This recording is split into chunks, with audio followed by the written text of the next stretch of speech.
Hello once again and welcome to the second episode of the Looking After Nature podcast, bringing you closer to nature and wildlife in Hampshire. My name is Andy Davison and I'm a ranger at Hampshire Countryside Service. I'm here with my co-host and fellow ranger Carly Harrod. Hi Andy. It's definitely a bit colder today than last time we recorded. Today we're coming to you from Hook with Warsash Nature Reserve near Southampton. I mean, really, it's quite a beautiful day. It's lovely and calm, not like last week when it was actually chucking it down with rain and blowing a hoolie. No, it's much nicer today. So Hook with Warsash is a local nature reserve on the Solent coast. It's a mixture of grassland and wetland habitats, and it's got reed beds, scrapes, lagoons, ponds and island systems. So it's perfect for the overwintering waders and breeding waders in the summer. There's also lots of other things that live here, such as reptiles and water voles. What have you seen while you've been here, Andy? Today, just a few birds, I think, really. It's difficult. I mean, reptiles clearly are in hibernation at the moment, and it's getting that time of the year when everything's shutting down in some ways. So the islands here are really important for the birds, aren't they? Well, the little ones on the lagoons out there. Yeah, it's a lovely little refuge because we're going to be talking about the birds a bit later. But yeah, it's when the tide comes in, they've got somewhere they can go and rest up and sit on the water and on the islands, away from any disturbance while they wait for the mud to be uncovered again.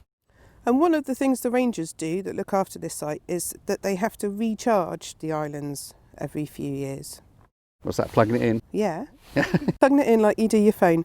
No, so recharging means they are built back up to keep them above the high water level line. Yes, that's right. So slowly over time, those little islands that are in the little ponds out there slowly break down and fall back into the water. So what they do is they take shingle from elsewhere and then they put it back on top. So it gives them a nice little bare surface to, shingle banks and things like that. They can sit and rest up. That's brilliant. So I actually spoke to Hannah, one of the site rangers, to find out a bit more about this process and a bit more about the site. So we're here at Hook with Warsash with one of the site rangers, Hannah. Hi, Hannah. Hiya. So can you tell us a bit about Hook with Warsash? So Hook with Warsash is a local nature reserve on the Solent coast. It's got quite a variety of habitats. We've got lots of woodland and grassland, but down here on the coastal section, within all of our grassland, we've got lots of lagoons and shingle scrapes and things like that. So lots of different habitats around here. And what are these shingle scrapes good for? The shingle scrapes are really good for overwintering wader birds particularly. They like them as high tide roosts. So when the tide comes in, it provides them somewhere safe to shelter while they're waiting for the tide to go out so they can go and feed again. So looking at this scrape in front of us here, there's quite a few islands in the middle. How do you create the islands? Are they natural? Are they man-made? So they're mostly man-made. Every few years or so, they erode through weather and usage. So we top them up with more shingle every, 7 to 10 years or so. Cool, that must be a hard job. It's a big job, that one. Yes, a very big job. And how do you manage the grassland surrounding these coastal areas? The surrounding grasslands, primarily with conservation grazing. So we get cattle on them for a little bit in the summer. They keep the scrub at bay, and they create different structures in the grass, which allows different wildflowers to come through at different times of year. This site seems like it's really important. Has it got any special designations? The four main designations down in this area of the site are Ramsar sites, which is an international designation for wetlands, a special protection area, a special area of conservation, and a site of special scientific interest down here. So it's a very important area and highly protected. So how do people come down to this area to see the birds, Hannah?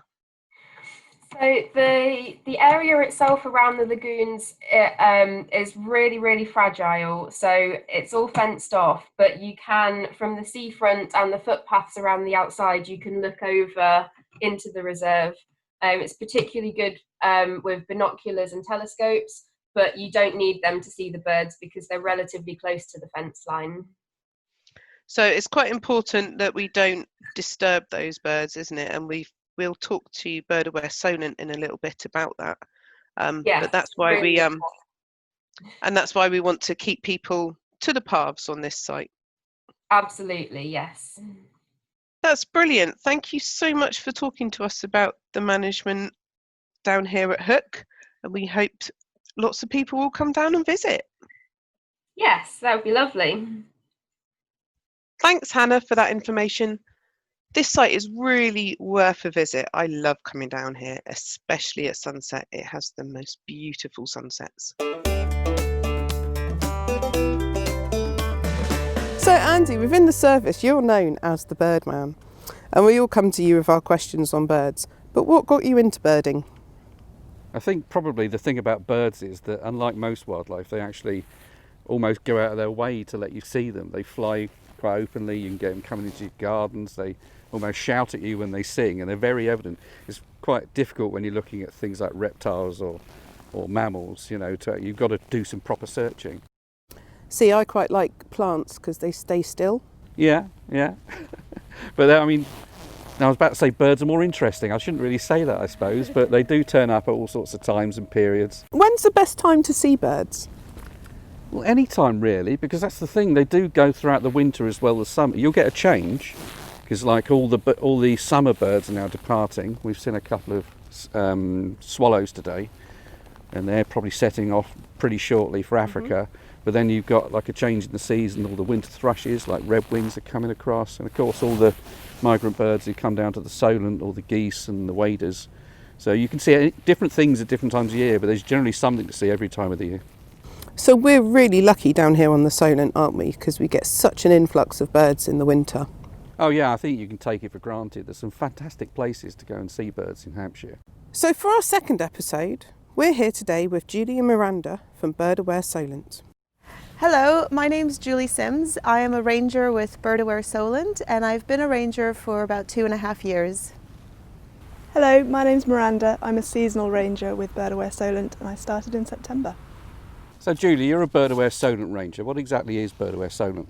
Yeah, I am. Birdaware Solent is an organisation made up of local councils and conservation bodies around the Solent, and they've essentially come together to ensure that overwintering, migrating, wading birds, ducks and geese are protected. So what we do is we help people to enjoy the Solent coast without disturbing the thousands of wading birds that come here. So although you work with the Countryside Service, you don't actually work on the Countryside Service sites alone, do you?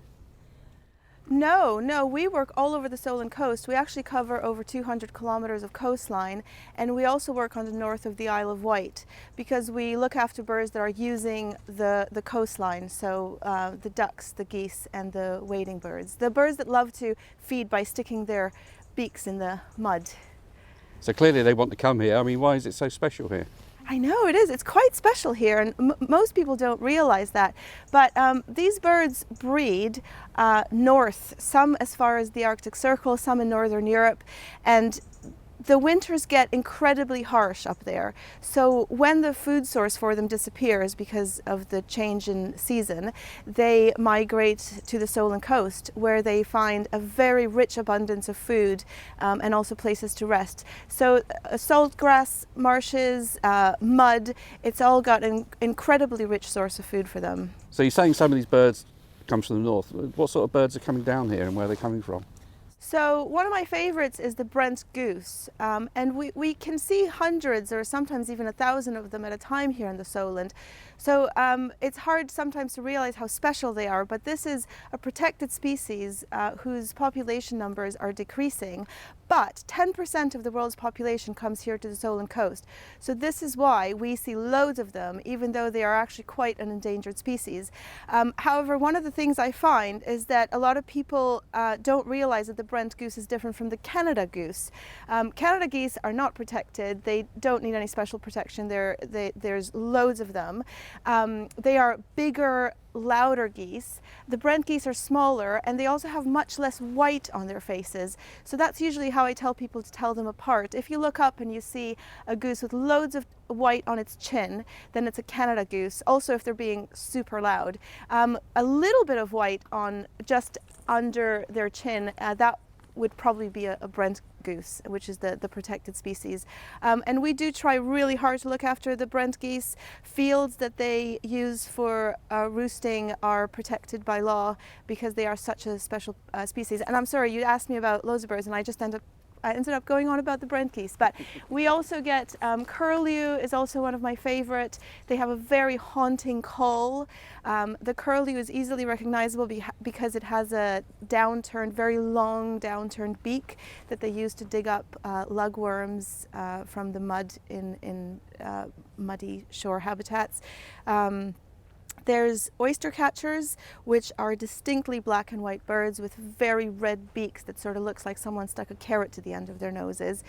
So those are fairly easily recognizable, and I think they're amazing.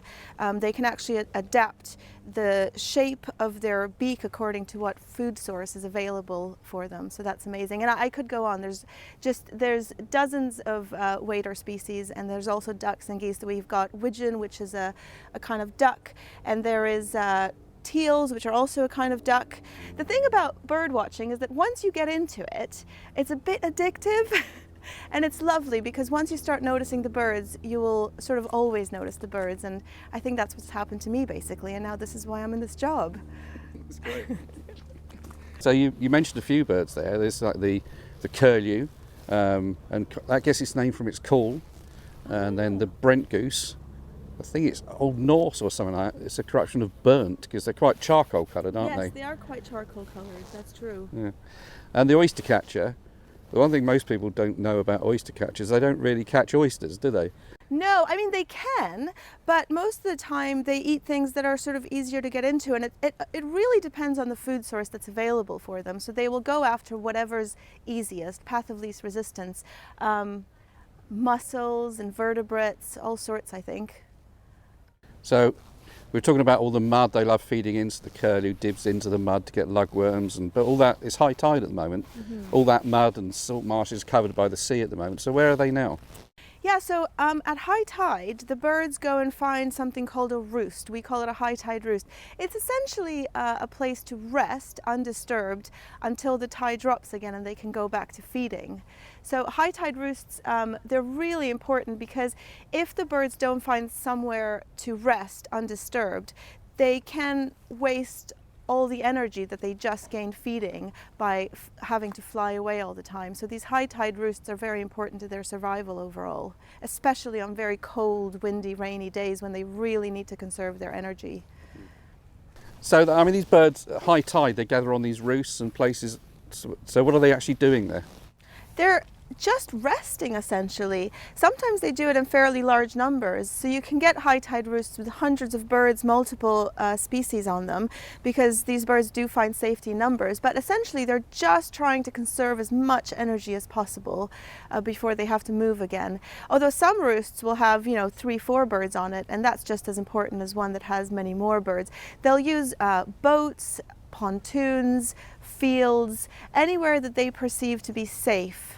So when you're out doing your patrols, because you patrol through the winter, do you? We do. We patrol October 1st to March 31st because that's when the species that we look after are here. Yeah. So what are you actually doing? Because you say you're trying to reduce disturbance of the birds. When we're out on the coast, our rangers engage with people, and one of the main things we do is try to get people to notice the birds, because after doing this for 2 years, I've realized that many people don't realize they're sharing the space with sometimes hundreds of birds. And I've had it where I've shown people a flock of sanderling in my telescope, spotting scope, and they are completely amazed. And sanderling, of course, they're little gray birds on a little gray beach, often with a grey sky, and you just don't know they're there. So that's one of the main things we do, is just try to show people how many birds are on site, and then we talk about what disturbance is and how they can protect those birds. What I generally say to people is that disturbance is anything that causes a bird to walk away or fly away. And even if they stop feeding and put their heads up, that is also potentially the start of disturbance.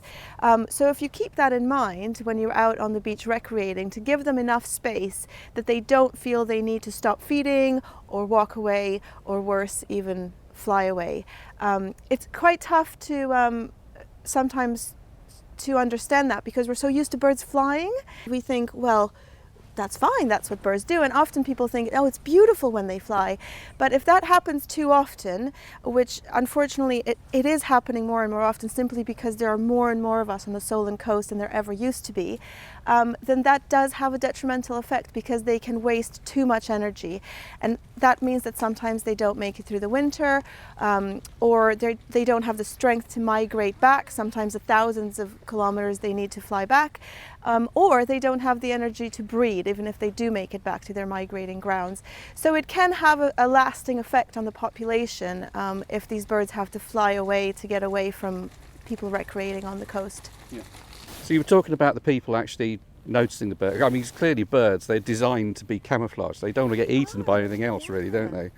Yeah. So birds, it is quite unfortunate, because if you don't take people into account, it's great to be camouflaged, because you don't want to be found out. You know, if you're on a high tide roost, you don't want a predator to notice you.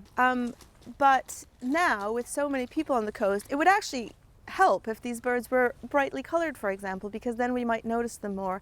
And as I think humans have trouble connecting with something if they can't actually see it.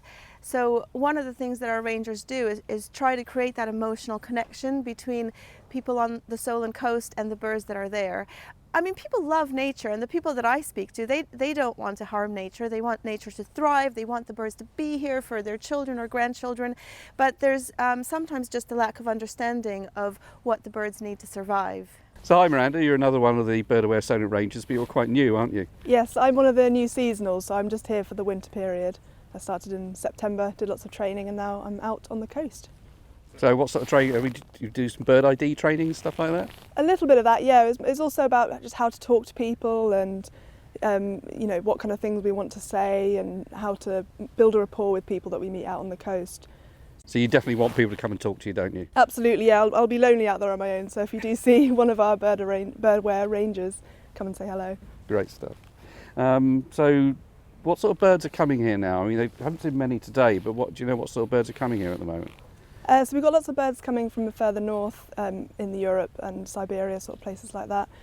Brent goose are just starting to come in, and we've got curlew as well, dunlin, turnstone, lots of the little cute ones that you see around feeding on the shoreline. I think we take for granted how fantastic Hampshire is for some of these birds, you know, because if you go to other areas, you haven't got this massive resource of mud and all the stuff they feed on. Absolutely. We've got the Isle of Wight to thank for that, I think. Yeah, that protects the coast, doesn't it, and stops Yes. all the mud washing away. Because if you go further down to Dorset, because I think you've worked, yeah, you worked in Dorset recently, didn't you? Yes, yeah, I worked down in Swanage, yeah, and it's much more gulls there, and you know, sandy beaches, that kind of thing. Yeah, so that bulk of the Isle of Wight on the other side of the Solent, it stops all this salt marsh washing away, doesn't it? Yeah, exactly. So we're very lucky. So some of the Brent geese and that, they're coming 3,500 miles, aren't they? That's right, yeah, all the way from Siberia, and some of the chicks, they've only been born months ago, and they're suddenly flying these thousands of miles to get to the UK and other places. And you know, think about a baby, human baby at that time, they can't do anything. So I'm in awe, really. Yeah, I mean, it's really quite amazing, because you can see actually family parties of Brent goose in the same field that have clearly travelled down together. Yeah. But some of the other birds, like Bartel godwit, now they're a wading bird, a bit like the curlew but with a straight beak, but they breed in Iceland, and actually the adults leave before the chicks do. Right, so they're left on their own. They're left on their own. Yeah, so the adults, once the chicks are independent, the adults will leave and fly down, and it's a few weeks later when the chicks turn up. That's amazing, isn't it? How do they know where they're going? Well, absolutely, they do come back to the same places, which is really quite amazing. So we had a look a bit earlier out the pools behind the seawall. Can you remember what we saw there?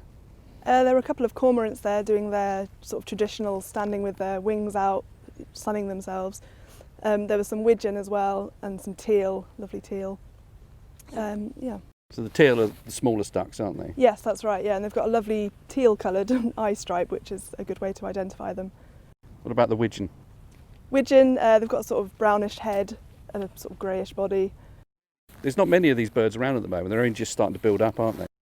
That's right, yeah. I've seen quite a few Brent geese at Langston Harbour, and the rest of the waders are all sort of making their way over now.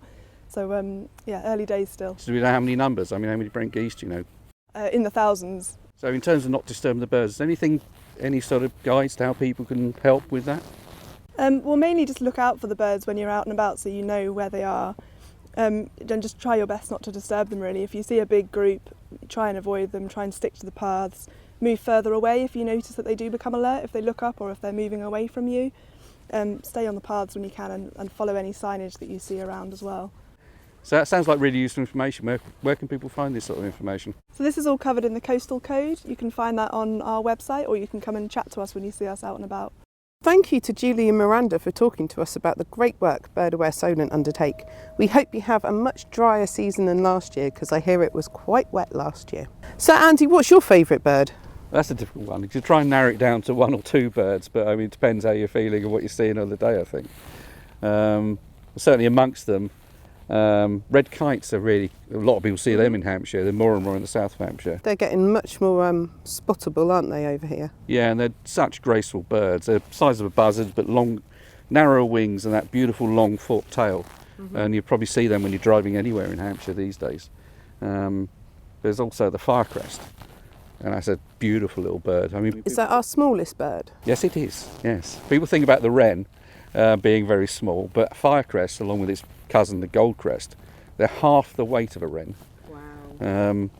But firecrest, they've got this. They are pretty similar to goldcrest, but they've got this black and white eye stripe, and they're called firecrest because they've got this sort of feathering on the head that when they open it up and display, it's almost like the head's on fire.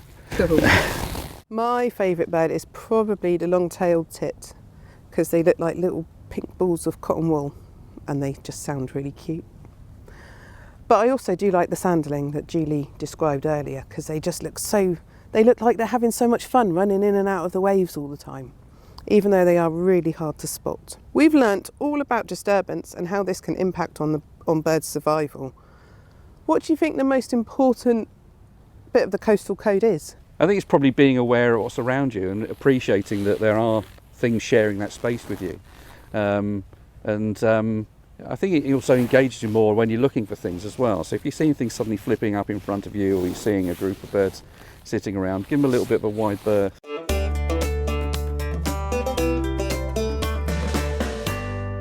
Carly, have you heard the statement before that ducks don't quack? Well, they do quack.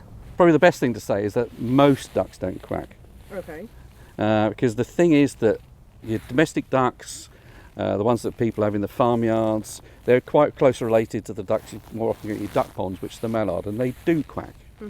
But most other ducks either whistle or they do little grunt calls, and actually some of them get their names from those whistles and calls.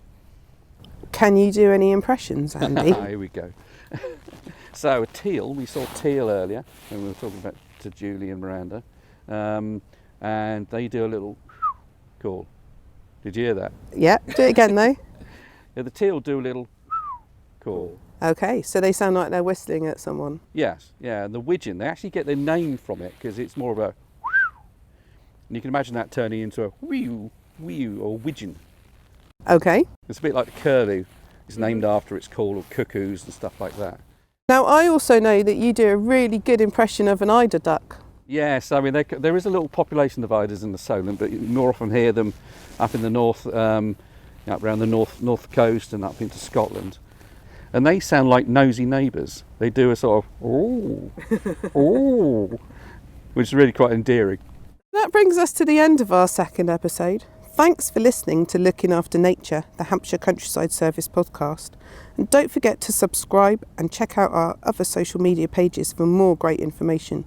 And if you missed our first episode, you can listen to it again.